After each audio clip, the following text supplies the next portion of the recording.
Hi, I'm Marguerite from MoveToTacoma.com, and I'm here today with my colleague Anders. Hello, Anders. Great to be here.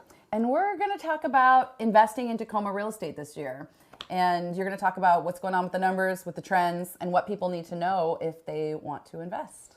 All right. So your question, it's something that I get a lot from locals as well as people maybe moving to the area.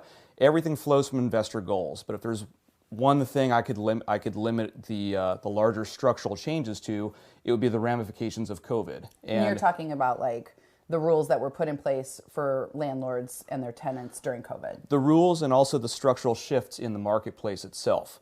So if there's one thing that I think is going to be endemic, just like COVID, if you will, it would be work from home. So the influence of work from home on consumer behavior is, for example, really driving up suburban demand.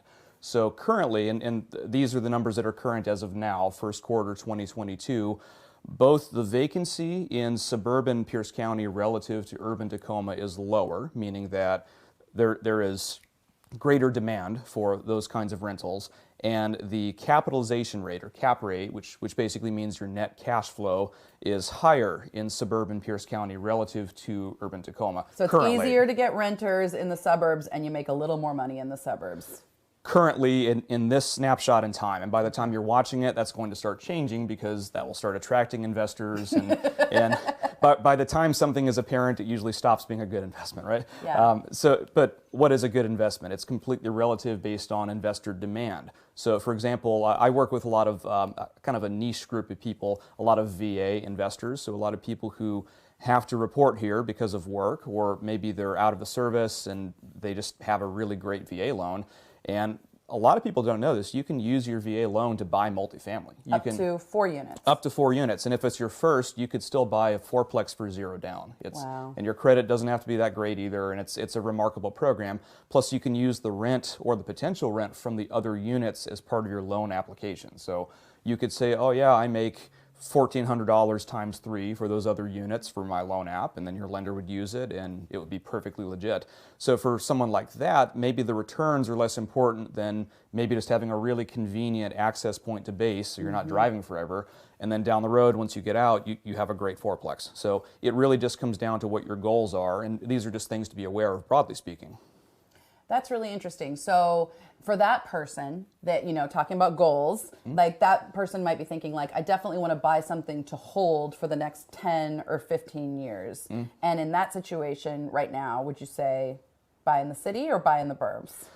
Again, it just depends on your goals. So currently right now, a lot of people like to think about how they can game the market. How is the market changing, and should I wait? Should I do it now? What are interest rates going to do? And for anyone who bought 2 or 3 years ago, it was almost a moot point, because now they have $100,000 or $150,000 worth of equity that they just got because of the market. So the real truism, regardless of whether you're buying in Spanaway or Proctor or anywhere, is that time in the market will always beat timing the market. And just being true to your goals and following them with a discipline and consistency, that's always going to beat some kind of gimmick investment strategy. That's great. So thinking about, we've talked about kind of that first-time investor, like the VA investor, or someone just coming into the market for the first time. What about people who might be comparing Tacoma to other markets? What do you find people are finding appealing about our market right now going forward? People who are maybe savvy or more experienced investors.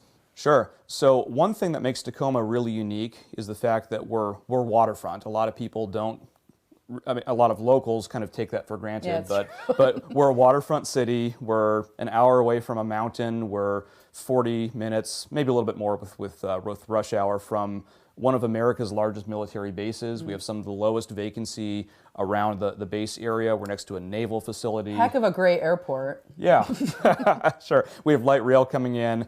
We have some pretty interesting zoning changes coming along that are pretty ambitious, which we'll get to that. Effectively get rid of single-family zoning. So that's going to be an interesting game changer long term. But Tacoma has great bones because we have a real diverse housing stock. We have kind of older, more classical conversions, and we have newer, more purpose-built multifamily. And secondary cities like Tacoma in general have received the biggest disproportionate appreciation compared to places like Seattle. In fact, our rent increases, because Yeah. rent increases and appreciation still happened during COVID. Right. You couldn't legally raise rent on current renters, but as people moved out, the demand was incredibly strong still during the worst of the pandemic. And our appreciation in both value and rent was significantly higher than urban King County. And so even though we're no longer objectively affordable, we still have that affordability difference with more expensive markets like King County, like California. And with the world more globalized and more digitized due to work from home, that affordability factor, I think, is going to play a key role, even more so in site selection and in rental selection by end users. Well, and I think this is a great segue into talking about home in Tacoma, because one of the crises we're having as people who live here and have friends here who might not yet be homeowners who are renting, like that, those spikes in rents have caused a lot of feelings of alarm within the community. Absolutely. Naturally. So can we talk about home in Tacoma and zoning changes and what impact that's going to have on housing for renters and homeowners in the coming years? Because it's not happening like this year, right? No, and it's not going to happen for some time in terms of the impact on the market. But just for everyone's information, home in Tacoma is part of a larger national trend where cities are looking at basically exclusionary zoning that only allows single-family types of dwellings in most of the city. And so when we have a historic shortage of rental inventory in particular, but also owner-occupied inventory, the result is really predictable. Super high appreciation and long-time residents being priced out, and just a zero-sum game. And so what the city of Tacoma, among other communities, has done over the last several years is taking a look at, do we really need this exclusionary zoning, or should we allow greater housing freedom for different kinds of inventory, like more townhouses, more duplexes, and if you get closer to transit lines or mixed-use centers or downtown, how can we have what's called the missing middle, which is lighter to moderate multifamily, more ADUs, and scaling down to that smaller multifamily type of housing. And so the city of Tacoma last year, in 2021, voted on the vision statement, which codifies this and basically gets city staff working on it. Full disclosure, I used to be a city council member, so if I'm nerding out about city stuff, I'm not really sorry, but I'm just explaining. Whereas this year, in 2022, they're actually rezoning. So they're actually changing the zones.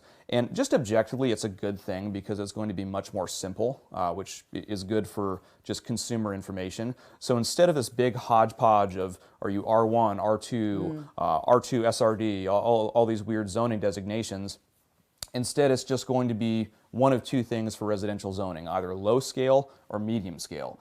And it's block by block how it's going to be ultimately voted on this year, but in sum, low scale residential means triplex by right. It means that any kind of single family area, you could have up to a triplex and effectively up to a fourplex with a city conditional use permit. So something like you have a larger single family house now, but now you can remodel it into a basement, an apartment, and an apartment above the garage kind of thing. Sure. There's 3 units. Or finish your garage and then add a second kitchen in your basement or something like that. And so that's going to be the norm in terms of what's allowed. And maybe even some extra allowances based on the need in low-scale residential neighborhoods. Medium scale allows all that and then some: single family, light multifamily, townhouse, cottage house, accessory dwelling unit, etc., but also allows for some greater flexibility for light to moderate, so think 10 or 20 or so unit apartment buildings near light rail nodes or major bus routes or things like that. That makes sense because that's where we need the most housing. Precisely, right? And transit-oriented development is just good for everyone, and it makes everything so much more accessible for seniors or people with limited mobility, and so it's just good for everyone. It's objectively good policy, and it's good for the market. So the city is actually doing the rezoning this year, but I don't see this thing somehow saturating the market with rentals anytime soon. It's going to take a while just because of how costly it is to convert. Yeah. And among other things, this is my theory, so this is you hearing it from me first. This is the first time I've put this theory forward. I think that as we look at single-family to multifamily conversions, someone taking a big single-family house and making it into a duplex or a fourplex, my theory is the vast majority of those are going to be owner-occupants. They're not going to be investors, simply because the returns are just not that good for investors, because you have to acquire an expensive house and bid up to whatever. Yeah. And then you have to pay a contractor, or if you're the contractor, you have to pay a bunch of inflated prices for materials and supply chains, and you have to deal with the permitting yourself. This is more likely to be solving that problem of extended families, Yes. living with the in-laws, combining incomes, moving in with your best friend's family. Aging in place. Yeah. Yeah, so this is more for owner occupants, I feel, who just want to stay put and maybe need a little bit more flexibility in their living situation, which again, just objectively is more of what we want. And it was the norm 100 years ago anyhow, and we're just kind of coming full circle. So That's interesting. I think it's a good thing for a lot of reasons. Getting streetcars back, getting multifamily back, like what's 1893 is new again. Yeah, I guess. Sure. All right. Well, thank you, Anders. Is there anything else you want to make sure, like key takeaways on investing in Tacoma real estate this year? Just be clear about your goals and be prepared to be decisive. The market moves very, very quickly, regardless of if you're buying a $550,000 duplex or a $2 million 10-unit apartment building. Multifamily investment properties in general are super competitive, and so have your loan lined up, work with an expert who understands this product, be decisive, be prepared to win. Awesome. Thanks, Anders. Thank you, Marguerite.